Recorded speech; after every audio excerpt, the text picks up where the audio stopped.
Assalamualaikum warahmatullahi wabarakatuh. Perkenalkan, nama saya Nafira Safiyah. Saya dari Prodi Bimbingan dan Konseling, Fakultas KIP Universitas Siakuala. Di sini saya akan membahas sedikit tentang perkembangan manusia. Pengertian perkembangan manusia. Perkembangan secara khusus diartikan sebagai perubahan-perubahan yang bersifat kualitatif dan kuantitatif yang menyangkut aspek-aspek mental psikologis manusia. Seperti misalnya perubahan-perubahan yang berkaitan dengan aspek pengetahuan, kemampuan, sifat sosial, moral, keyakinan agama, kecerdasan, dan sebagainya. Sehingga dengan perkembangan tersebut, si anak akan semakin bertambah banyak, pengetahuan dan kemampuannya juga semakin baik, sifat sosial, moral, keyakinan agama, dan sebagainya. Perkembangan manusia dapat ditinjau dari dua cara, yaitu perkembangan manusia sebelum lahir atau prenatal dan perkembangan manusia sesudah lahir, yaitu postnatal. Pertumbuhan dan perkembangan memiliki arti yang sangat penting bagi makhluk hidup. Kemudian kita akan membahas tentang tugas-tugas perkembangan manusia. Menurut Hevigars, ada 4 sumber munculnya tugas perkembangan, yaitu pertama, pertumbuhan fisik atau kematangan fisik, yang kedua, kematangan pribadi, yang ketiga, tuntunan masyarakat secara kultural, dan yang terakhir, tuntutan norma-norma agama.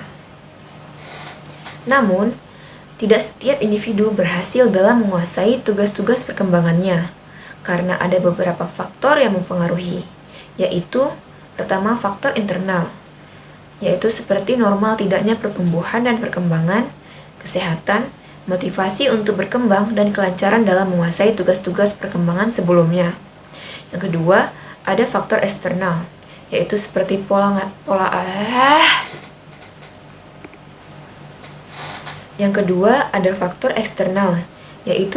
pola asuh orang tua, lingkungan sekolah, dan lingkungan pergaulan. Kemudian ada tahap-tahap perkembangan manusia. Bayi yang tumbuh menjadi anak-anak ataupun orang dewasa yang menua menjadi lansia merupakan bagian dari tahapan pertumbuhan manusia. Berikut adalah 8 tahapan pertumbuhan manusia yang terjadi dari dalam kandungan hingga kematian. Yang pertama ada fase prenatal, yaitu fase yang masih dalam kandungan. Yang kedua adalah fase bayi. Yang ketiga ada fase kanak-kanak awal. Yang keempat ada fase kanak-kanak tengah dan akhir. Yang kelima ada fase remaja. Yang keenam ada fase dewasa muda. Yang ketujuh ada fase dewasa tengah. Dan yang kedelapan ada fase lansia atau dewasa akhir. Kemudian kita akan membahas tentang prinsip-prinsip perkembangan. Pengertian perkembangan berbeda dengan pertumbuhan. Meskipun keduanya tidak berdiri sendiri, pertumbuhan berkaitan dengan perubahan kuantitatif, yaitu peningkatan ukuran dan struktur. Prinsip-prinsip ini merupakan ciri mutlak dari pertumbuhan dan perkembangan yang dialami oleh seorang anak. Prinsip tersebut adalah A. Adanya perubahan. Manusia tidak pernah dalam keadaan statis. Dia akan selalu berubah dan mengalami perubahan, dari mulai pertama pembuahan hingga kematian tiba. B. Perkembangan awal lebih kritis daripada perkembangan selanjutnya.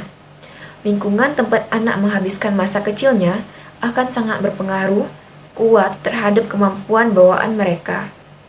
Kemudian C. Perkembangan merupakan hasil proses kematangan dan belajar. Perkembangan seorang anak akan sangat dipengaruhi oleh proses kematangan, yaitu terbukanya karakteristik yang secara potensial sudah ada pada individu yang berasal dari warisan genetik individu. Kemudian D. Pola perkembangan mempunyai karakteristik yang dapat diramalkan.